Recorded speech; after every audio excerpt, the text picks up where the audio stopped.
अस्सलामुअलैकुम and welcome to my channel. आज से हम बायोलॉजी की सीरीज़ स्टार्ट कर रहे हैं जिसमें हम क्लास 12 की बायोलॉजी को फर्स्टली डिस्कस करेंगे। तो क्लास 12 की बायोलॉजी का फर्स्ट चैप्टर जो है वो है रेस्पिरेशन। हम इस चैप्टर को डिस्कस करते हैं जिसमें हम अपर रिस्पिरेटरी ट्रैक तक इस लेक्चर में डिस्कस करेंगे। फर्दर इंशाल्लाह लोअर रिस्पिरेटरी ट्रैक हम नेक्स्ट लेक्चर में डिस्कस करेंगे। तो रेस्पिरेशन की अगर हम डेफिनेशन की बात करें तो हमारे माइंड में आता है कि द एक्शन ऑफ ब्रीदिंग, कि ऑक्सीजन इनहेल कर रहे हैं, कार्बन डाइऑक्साइड एक्सहेल हो रही है, तो it is the action of breathing. लेकिन the respiration is divided into two types, internal respiration and external respiration. Internal क्या है कि it occurs in tissue and external occurs in alveoli of lungs. Internal respiration जो है वो body tissues में हो रही है, उसमें जो केमिकल रिएक्शंस हो रही हैं बॉडी में हमारे, वो इंटरनल रेस्पिरेशन की वजह से हो रहे हैं, जिसमें सीरीज़ ऑफ बायोकेमिकल रिएक्शंस हो रही हैं। उसमें क्या होता है कि ऑक्सीजन रिक्वायर्ड होती है, so oxygen will diffuse out from blood into tissue. Oxygen required है इन केमिकल रिएक्शंस के लिए, और इनके रिस्पॉन्स में कार्बन डाइऑक्साइड रिलीज़ होती है एज अ एंड प्रोडक्ट। तो carbon dioxide will diffuse into blood from tissue. ठीक है, तो इंटरनल रेस्पिरेशन का ये काम है जिसमें उसको ऑक्सीजन रिक्वायर्ड है और वो कार्बन डाइऑक्साइड को रिलीज़ कर रहा है ब्लड में। ठीक है, अब एक्सटर्नल रेस्पिरेशन क्या है? It is a mechanical process. Mechanically क्या कर रहा है कि वो इनहेल कर रहा है ऑक्सीजन, एक्सहेल कर रहा है कार्बन डाइऑक्साइड। कार्बन डाइऑक्साइड आ कहाँ से रही है? इंटरनल रेस्पिरेशन की वजह से आ रही है। ऑक्सीजन वो क्यों इनहेल कर रहा है? For internal respiration. क्लियर?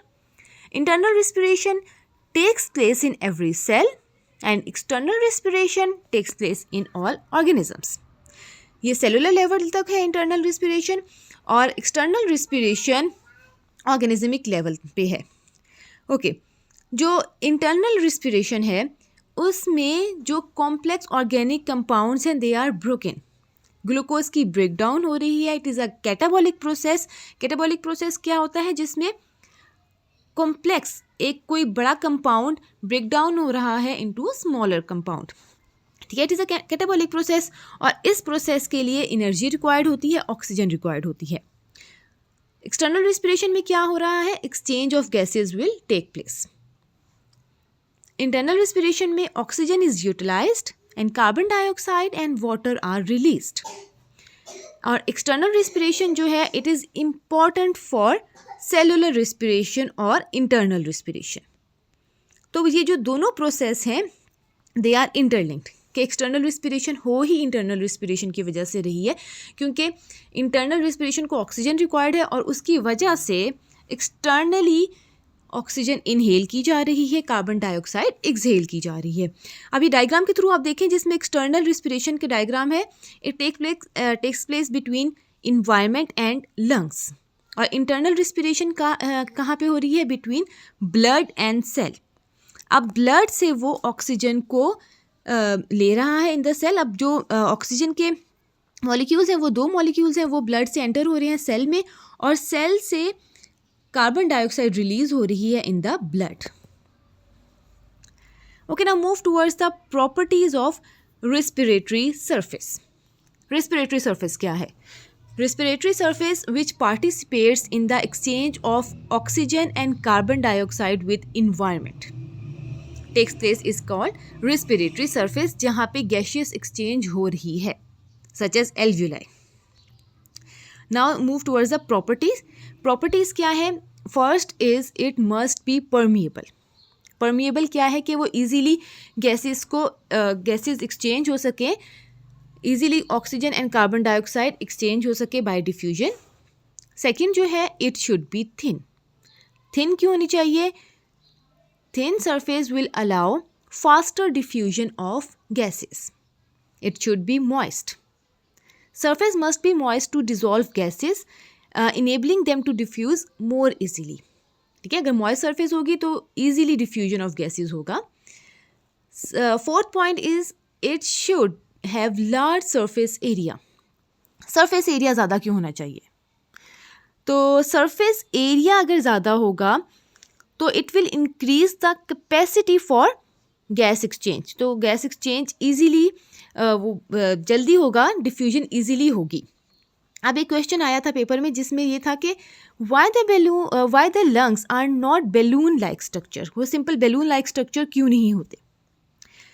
क्योंकि उन्होंने कॉम्प्लेक्स फंक्शंस परफॉर्म करने होते हैं, इसीलिए उसमें air sacs such as alveoli present होते हैं जो कि उसके सरफेस एरिया को इंक्रीज करते हैं। अब सरफेस एरिया इंक्रीज होगी तो ज़्यादा गैस एक्सचेंज होगी। अब एल्व्यूलाई जो लंग्स में प्रेजेंट है उसकी वजह से लंग का सरफेस एरिया इंक्रीज हो गया, सरफेस एरिया इंक्रीज हो गया तो गैशियस एक्सचेंज इजीली होगी। And fifth is it should possess good blood supply, so इसकी वजह से भी डिफ्यूजन इजीली होगी। So these are the properties of respiratory surface, और ये बहुत इंपॉर्टेंट है पेपर के हवाले से। Now move towards the respiratory system of man, the body system that is responsible for the exchange of gases between body fluid and outer environment is known as respiratory system. This is the respiratory system that is divided into two parts, upper respiratory tract and lower respiratory tract. तो अभी हमने एक surface पढ़ी है कि respiratory surface है, फिर हमने पढ़ा रेस्पिरेटरी सिस्टम, फिर हमने पढ़ा रेस्पिरेटरी ट्रैक। डिफरेंसेस पढ़ ली कि क्या है डिफरेंस, कि रेस्पिरेटरी सरफेस वो है जहाँ पे गैशियस एक्सचेंज हो रही है, जहाँ जिस जगह पे the site where the gaseous exchange of gases will occur, such as alveoli. System क्या है? Entire system है. It involves the entire system, include the surface and the track. और track क्या है? Passage है that conduct the air to the respiratory system. Clear? तो upper respiratory tract and lower respiratory tract. Upper respiratory tract में आ जाता है nose, pharynx. Lower respiratory tract में आ जाता है larynx, trachea, bronchi and lungs. Upper respiratory tract जो है it is located outside the chest cavity, और लोअर रेस्पिरेटरी ट्रैक जो है it is located inside the chest cavity. तो ये छोटे छोटे पॉइंट्स हैं, ये एग्जाम में आ सकते हैं, आपको इनका पता होना चाहिए कि why the upper respiratory is called upper respiratory track, ठीक है, क्योंकि it is located outside the chest cavity. This is the respiratory system of the man. Firstly हम डिस्कस करते हैं नोज को।